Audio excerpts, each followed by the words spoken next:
Mahtavaa. No mitä perkele.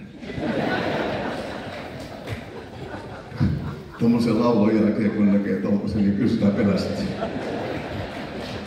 Hyvät ystävät, jos on vähän vakavampi aihe, niin tässä ei ole niin vakava aihe tällä hetkellä vielä ainakaan. Meidän yhteinen Holle Holopainen. Frank Zappa, whatever you like. Kiitos. Kiitos, Kisu. Hieno esitys. Joo.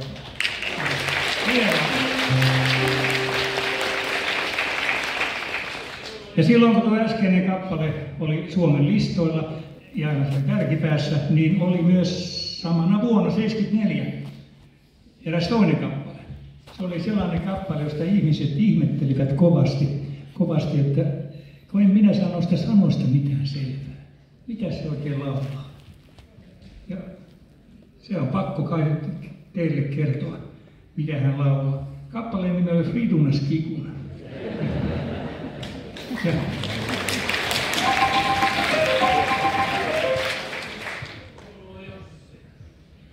Joo.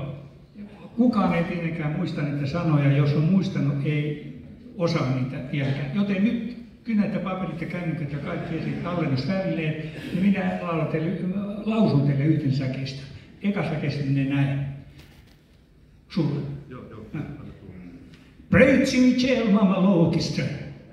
Janne Asaloma aake too close to me. Like a fyrtjury cats on the Sanana Square. Fridun, Skikun, houlapa lopallima hoppa. Anteeksi, oliko se hoppaa? Hoppaa. Otatko vielä toisen? Senttämä lovosimo velka tuu. Tapuri taas eri akittuu. Sanana Skikuna volvitaan. Senttämä lovosimo skeernaa. Ovella hoplaa. Hoppaa.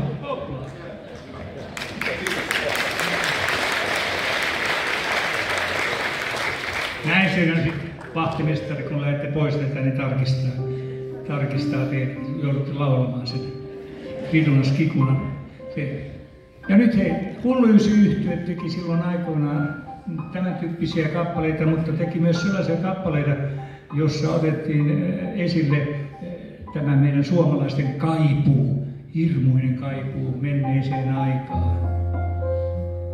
Ja me teemme yhden kappaleen, sitä varmaan monikaan muista, mutta sen nimi on Paimenen huuto.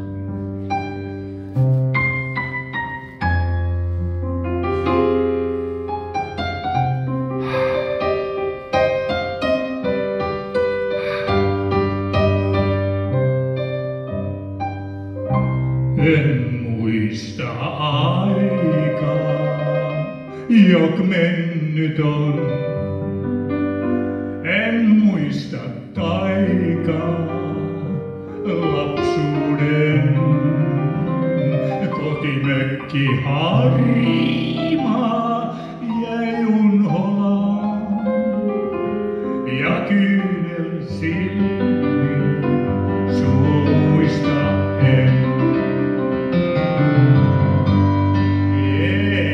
Ei kuulu enää lauleivojen, ei kuulu huuto paimenen. En kestä tuskaa, ni muista tuo. En haaskaa aikaa, vaan laulan näin.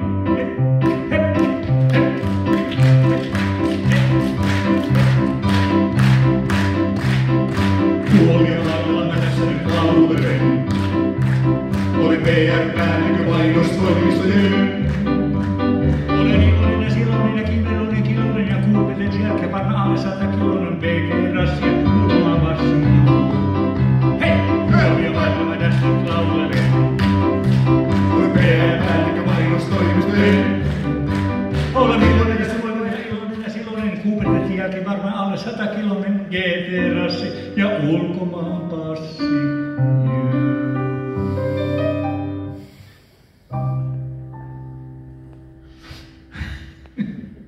onko sinulla hiki silmissä? Kiitos näistä hetkistä. Tästä on ollut vielä kaksakestoja lisää, mutta eikö asia tullut selväksi. Ja niin kuin kappaleen alkuperäinen esittäjä Yrjö Kuningas Fonselius sanoi, ei makeaa mahan täydeltä.